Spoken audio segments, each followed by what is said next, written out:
Trying to find a way up and over. And there's a sense of truth in that lack of compromise. Most obstacles in video game worlds are fake. You can be completely confident in your ability to get through them once you have the correct method or the correct equipment or just by spending enough time. In that sense, every pixelated obstacle in Sexy Hiking is real. The obstacles in Sexy Hiking are unyielding, and that makes the game uniquely frustrating. But I'm not sure Jazzuo intended to make a frustrating game. The frustration is just essential to the act of climbing, and it's authentic to the process of building a game about climbing. A funny thing happened to me as I was building this mountain. I'd have an idea for a new obstacle, and I'd build it, test it, and it would usually turn out to be unreasonably hard. But I couldn't bring myself to make it easier. It already felt like my inability to get past the new obstacle was my fault as a player rather than as a builder. Imaginary mountains build themselves from our efforts to climb them, and it's our repeated attempts to reach the summit that turns those mountains into something real.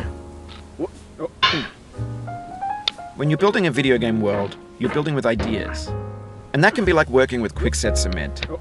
You mold your ideas into a certain shape that can be played with, and in the process of playing with them, they begin to harden and set until they're immutable, like rock. And at that point, you can't change the world. Not without breaking it into pieces and starting fresh with new ideas. For years now, people have been predicting that games would soon be made out of prefabricated objects, bought in a store and assembled into a world. And for the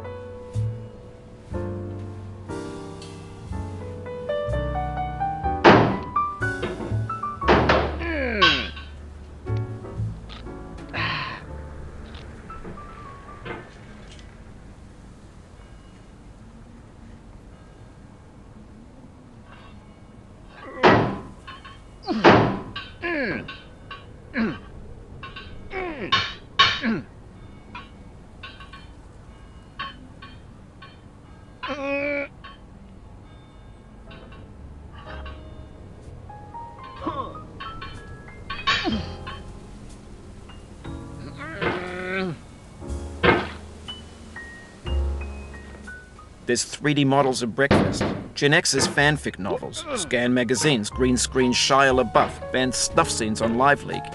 Facebook's got lifelike bots with unbranded adverts and candid shots of Kanye and Taylor Swift mashups, car crash epic failed GIFs, Russian dashcam vids, discussions of McRibs, discarded, forgotten, unrecycled, muddled, rotten, untitled.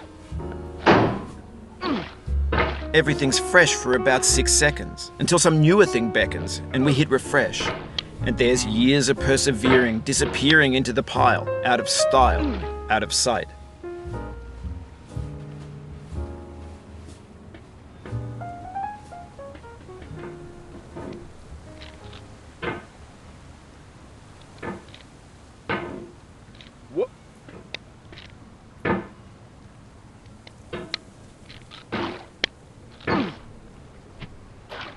Oh, you just lost a lot of progress. That's a deep frustration, a real punch in the gut.